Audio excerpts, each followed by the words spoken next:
দিল্লিতে ফেরত আসবে, আওয়ামী লীগ কলকাতায় ফেরত আসবে, আওয়ামী লীগ সিলেটে ফিরবে না, ঢাকায় ফিরবে না, রাজশাহীতে ফিরবে না, খুলনায় ফিরবে না।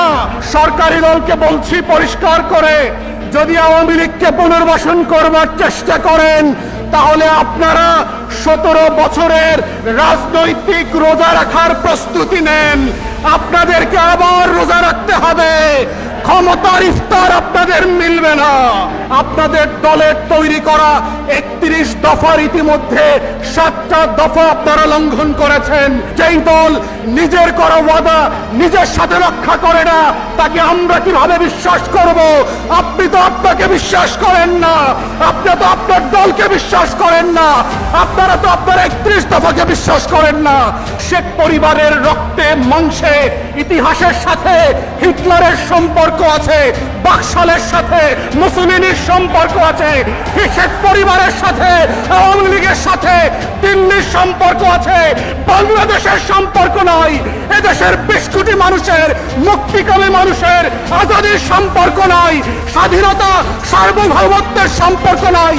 বারবার বাংলাদেশের মানুষকে আজাদি থেকে বঞ্চিত করেছে এই আওয়ামী লীগ, এই শেখ পরিবার, এই শেখ মুজিব এবং এই দিল্লির দাসী যারা আছে, বাম পতিত তথাকথিত সুশীল বাংলু সিনিয়র বেকার সাংবাদিকের এই মূর্খ পালেরা এখনো আবার চেষ্টা করছে নতুন করে গণমাধ্যমে বুদ্ধিজীবিতায় কালচারাল ফ্যাসিবাদ কায়েম করে পিছনের দরজা দিয়ে আওয়ামী লীগকে ফেরত আনতে।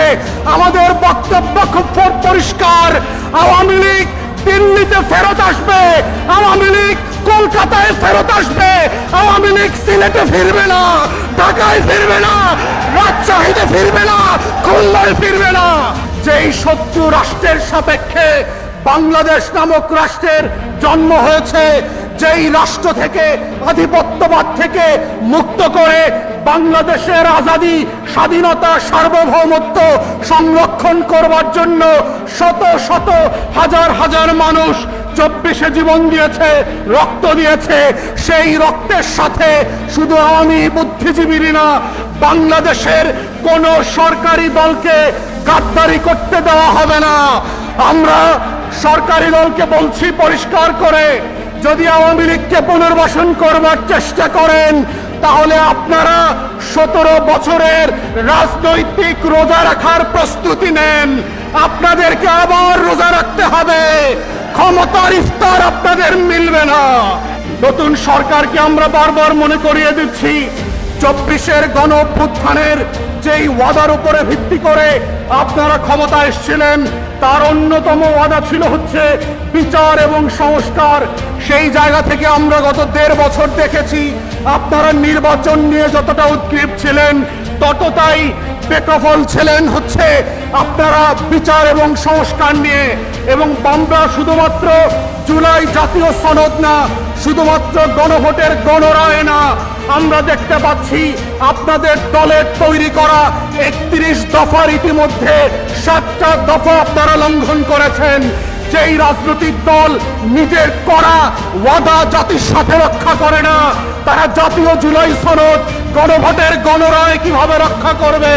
এই প্রশ্ন আজকে জাতির টেকনাফ থেকে তেতুলিয়া পর্যন্ত, রূপসা থেকে পাথুরিয়া পর্যন্ত প্রত্যেকটা বিভাগীয় সমাবেশে লক্ষ লক্ষ কোটি কোটি মানুষ আজকে একই প্রশ্ন করছে এবং আমরাও আজকে এই প্রশ্ন জাতির সাথে করতে চাই। সরকারকে মনে করিয়ে দিতে চাই, যেই ব্যক্তি, যেই দল নিজের করা ওয়াদা নিজের সাথে রক্ষা করে না তাকে আমরা কিভাবে বিশ্বাস করব? আপনি তো আপনাকে বিশ্বাস করেন না, আপনি তো আপনার দলকে বিশ্বাস করেন না, আপনারা তো আপনার 31 দফাকে বিশ্বাস করেন না। অতএব আমাদের বক্তব্য খুব পরিষ্কার, জুলাই গণ অভ্যুত্থানে বাংলাদেশ বদলে গেছে, দিল্লির আধিপত্যবাদ এখানে ফিরবে না। রাতের বেলা ইমেল করে এনডিটিভিতে আর রয়টার্সকে সাক্ষাৎ দিয়ে দিনের আলোতে আওয়ামী লীগ ফিরতে পারবে না। অতএব দিল্লিকে বলছি, আপনাদের পলিসি পরিবর্তন করেন। আওয়ামী লীগ ছাড়া নতুন বাংলাদেশের সাথে, নতুন ঢাকার সাথে আপনাকে সম্পর্ক করতে হবে।